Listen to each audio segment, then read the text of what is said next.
We have a big update on the upgrade issues for PlayStation Plus. Another day one Xbox Game Pass game has been delayed. New consoles seemingly are coming for Xbox and PlayStation in 2023 or 2024, according to TCL, plus more. So let's get into it.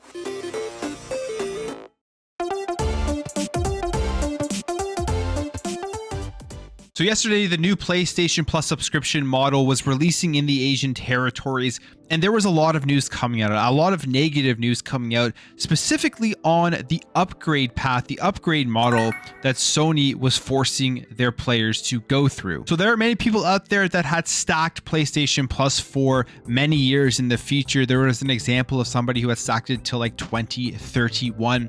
And in order to upgrade to either the extra or the premium/deluxe tiers of PlayStation Plus, Sony was charging those gamers extra in order to upgrade to the higher tiers of PlayStation Plus, essentially wiping out the discount and the money they had saved from stacking their subscription. And that was a very, very anti-consumer thing.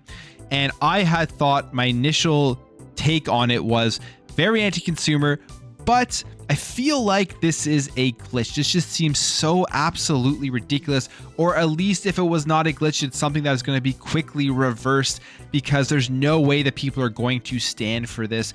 And there was a lot of people talking about it. They were upset, giving examples as to what was happening when they were trying to upgrade.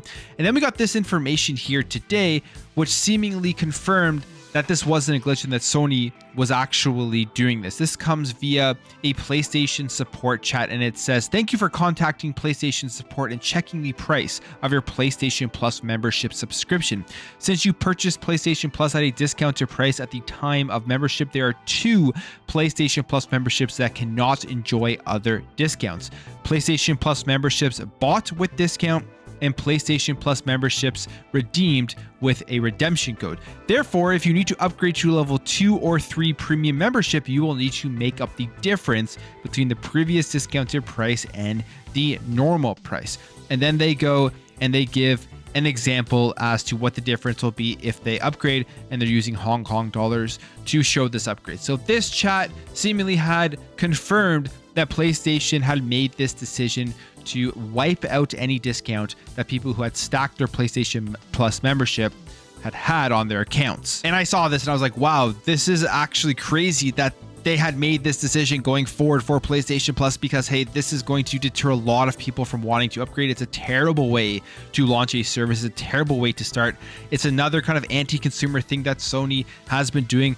I think the $70 price tag for their games is ridiculous. I think the $10 upgrades they are charging people to get the PS5 versions of their games is ridiculous, and they use the excuse that they need that extra money in order to continue to put out quality games, which I don't believe whatsoever. I think it's just that they know their fan base is willing to pay for it because of the faith that they've instilled in their customers to release very high quality first party games, and making them believe that that $70 that they spend on a PlayStation game is worth more than $70 spent elsewhere within video games. But luckily, Sony has fixed this problem, as they tweeted this out saying, "Due to a technical error, players in Asia who have previously purchased a PlayStation Plus membership at a discount have been incorrectly charged for their upgrade pricing. This error has been fixed and impacted players will receive a credit. We thank you for your patience." And on top of that, there is a thread where users have confirmed that they have received a change in the pricing for their upgrades for PlayStation Plus, and it has taken away the overcharge that they previously had. So this comes via Reddit. We have this user here posting, "Not sure if it's a bug or not. I subscribed to annual plan last December with 50% discount. I checked the pricing for the deluxe 2 days ago and it was around $31. But just 10 minutes ago, I rechecked it again and it was down to $20, roughly 33% of the original price. Here are the screenshots I took." And you take a look here at the screenshots and you see the difference in the pricing, going from the $960 to the $617, which means that they fixed the issue or whatever what was going on with wiping out the previous discounts. And you go down here into the comments and you can say, "Could confirm this happened to me too. Good on Sony for listening to feedback. If that's the case, support probably had to deal with a lot of angry Asian customers. Can confirm an Asian forum has multiple users report that their price has gone down. My price also went down. Looks like Sony has fixed the pricing. Nice, I hope they did. Yes, after seeing too many negative feedbacks in Asia. Yes, I have a Hong Kong PSN account. I can confirm this is true. Sony no longer charges you for the discount before the upgrade." So there's many comments going down in this thread confirming that Sony has fixed this. Now, was this a technical error like Sony says? I mean, it sounds like it from what they're tweeting out, but I'm assuming if it wasn't a technical error and this was a decision that they thought that they were going to put out there and see if anybody noticed, they wouldn't admit that. It is a little bit weird though, because of the support log, when someone went and asked about this, they had a clear script as to how to answer that question, telling them where this discount would be not taken into account when upgrading to PlayStation Plus. But at the end of the day, it is now fixed, and it's great that people caught this before it lasted longer and then released out to the rest of the world, where a lot more people would also be affected. All right, jumping over here to another delay, and this is for an indie game, so I mean, it's not that big AAA delay. Maybe people won't be as upset about this because it isn't a first-party AAA game or just a AAA game in general. And this is for Replace. Now, this is a game that they showed off at the Xbox and Bethesda showcase. I believe that was the first place they showed it off. I could be wrong on that. But when they did show it off, it was definitely up there on my list of a game that I couldn't wait to come out and couldn't wait to play. And the game is Replace. And they put out this post here saying, "Today we're making the very difficult decision to delay Replace until 2023. The Belarusian-based studio working on the game, Sad Cat Studios, has a team of talented developers from Belarus and Ukraine. Unfortunately, the continued war in Ukraine has heavily impacted the development of Replace, as most of the team resides in the neighboring regions. Their priority for Sad Cat was for the safety of the team and their families. As a result, part of the team has now relocated and work has only recently restarted on Replace. Publisher Coatsink, parent company Thunderful, and developer Sad Cat Studios have decided to move the release to 2023 to ensure that the game is in the best state it can possibly be. We are continuing to work hard to match the quality you've come to expect from the trailer, but are prioritizing both the physical and mental health of the developers by not forcing the original deadlines that have been unexpectedly impacted. Thank you for all your continued patience and support for Replace and Sad Cat Studios." So this is the game here, and like I said, when I saw this original trailer, I loved the way that it looked. I love these like kind of retro pixelated graphic style of games. I love side scrollers, and this had the best of both worlds, a futuristic setting with a retro graphic style and just a futuristic kind of theme going along with it. So it looked really, really cool. You get a little bit further here, you can see some of the gameplay going on. And again, this is a game, an indie game, but I think this is going to be one of the coolest indie games that we play in 2023. And of course, it got delayed for very obvious reasons, as the conflict is still going on. And there's going to be a lot of games that are being developed in that region that are going to have to get delayed because they couldn't work on it for a very long time. They all had to relocate.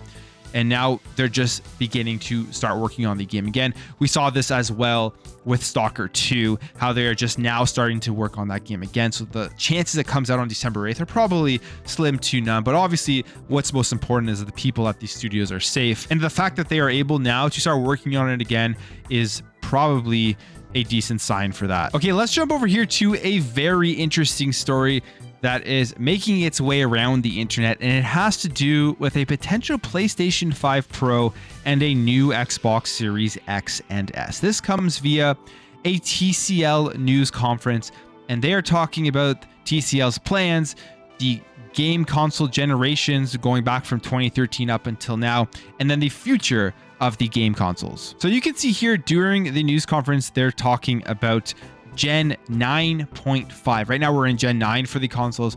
9.5 would be some sort of mid-generation refresh, which what we got in 2017 with the Xbox One X and the Xbox One S and the PlayStation 4 Pro.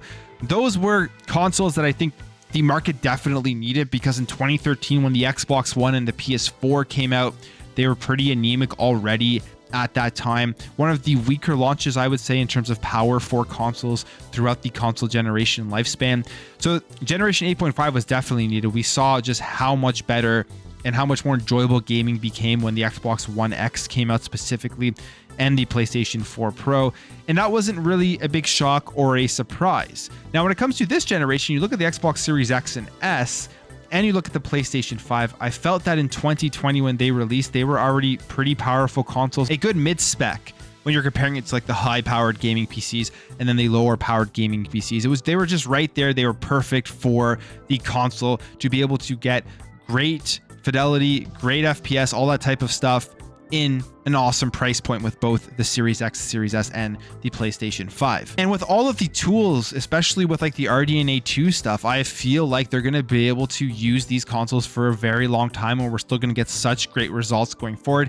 We haven't even come close to seeing the potential of, I'd say, both the PS5 and the Xbox Series X, and we're 2 years into this console life cycle. So now talking about a mid-gen refresh that is going to be potentially more powerful in a year or maybe 2 from now, I am still a little bit skeptical on that, and I'm just going to continue with that until we actually see these announced. But according to TCL, my skepticism is wrong, and they say here that the manufacturer is mentioning that there are going to be new consoles, new Xbox Series X and S that will have gameplay from 60 to 120 FPS, a resolution of 2160p, and the ability to play in 8K, which that I definitely don't believe an 8K gaming console. I mean, we always see like 4K, 8K, all that type of stuff, and we never actually reach those resolutions until further on, way further on than when people begin talking about it. Even right now in current games, you still see like the dynamic resolution for a lot of stuff, especially at that 60 frames per second. So I don't foresee being able to hit 8K from a console anytime soon.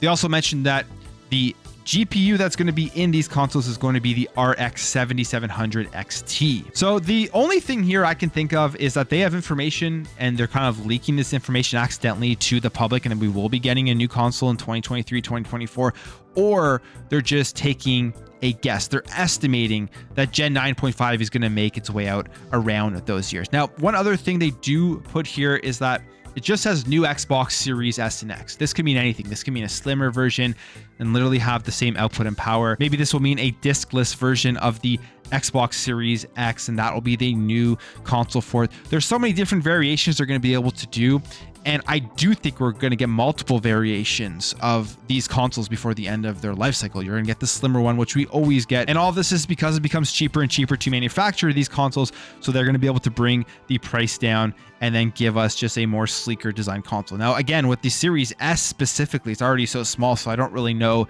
what they could do to make that smaller. Is it even worth making it very much smaller?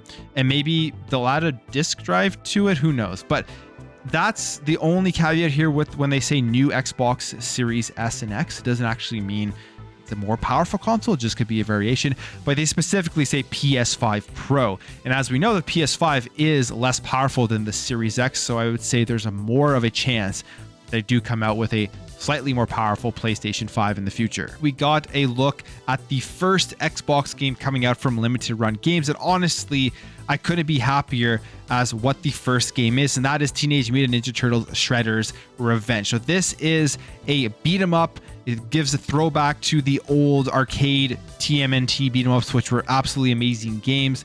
And they are now releasing this edition here from Limited Run, which will have a reversible cover, sprite stickers, and an art booklet. And like I said, the very first one with an Xbox release. And we knew this was coming because Limited Run Games announced a couple of weeks or a couple of months ago that they were going to now be releasing Xbox versions of these games. And I was really happy to see this because they put out really cool editions. Even if you're just getting like the standard edition of a game, you're getting a bunch of extra goodies in there, which throws back to the older days of gaming when you bought it. There was like a thick manual and there was just some extra stuff within the box. So really happy to see this. So make sure to stay tuned if you want to pick up this game from Limited Run. They will also be releasing a collector's edition, which they're going to reveal on June 6th. So stay tuned for that. But there is already a collector's edition that has been released. I got a pre-order of it because I just saw the box. I saw everything with it and I couldn't resist. I absolutely love Teenage Mutant Ninja Turtles, played these games back in the day, and the artwork, especially, like, look at that, how cool the artwork is on that box. I couldn't say no to it. So I got a pre-order for that. That's already available, but they are also going to be releasing their own limited edition. And they aren't the only limited run style of company that is releasing this game. There's also Signature Edition games, and there's a bunch of other stuff included with this one. So if you're interested in what they have to offer, check out Signature Edition games. And then there is also merged games. So they have their own edition as well. So it seems like, I guess, Nickelodeon has licensed out this game to a bunch of different publishers to just release very cool versions of Shredder's Revenge. I can't wait for this game to come out. Another smaller game, another non-AAA game that I'm extremely excited for in 2022. Finally, here we have a big member of 343, someone who's been vital to the Halo franchise over the last number of years, leaving 343 Industries, and that is Jerry Hook, who currently is the head of design at 343. He's an Xbox Live founding veteran, and he announced now that this was his last day at 343, saying, "Today marks my last day at 343 Industries, Microsoft, and Halo. This journey has been filled with creating new worlds, platforms, and products from Xbox, Xbox Live to Halo. Most of all, it has been working alongside some of the most passionate and driven people in the industry that have impacted millions of players around the world. Thank you to all that have let me run alongside you in the amazing industry, and thank you to this community." So I mean, this is a pretty big departure because Jerry Hook has been with Xbox for an extremely long time, all the way back to the Xbox Live days. I believe also worked on Destiny and a huge part of just Halo in general. So this departure will be a loss of a ton of experience, somebody who's had a ton of input on shaping the franchise going forward. And it will be interesting to see how they replace Jerry Hook, as well as what his next steps are. Where will he be going to work? Is he going to be going to a rival game? Is he going to be going maybe over to Bungie? Who knows what's going to be happening? But losing Jerry Hook from Halo, I think, is a pretty big loss for 343. That's it for me, guys. Let me know your thoughts on the Sega with PlayStation Plus upgrades. What do you think about Replace being delayed? Are you excited to play it? Are you going to be picking up that first limited run release for Xbox? Do you think there will be a new console coming out for the Xbox and the PlayStation in 2023 or 2024?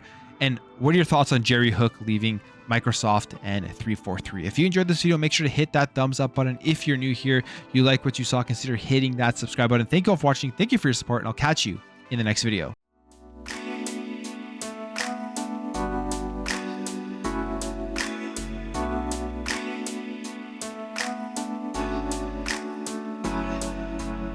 We'll be right back.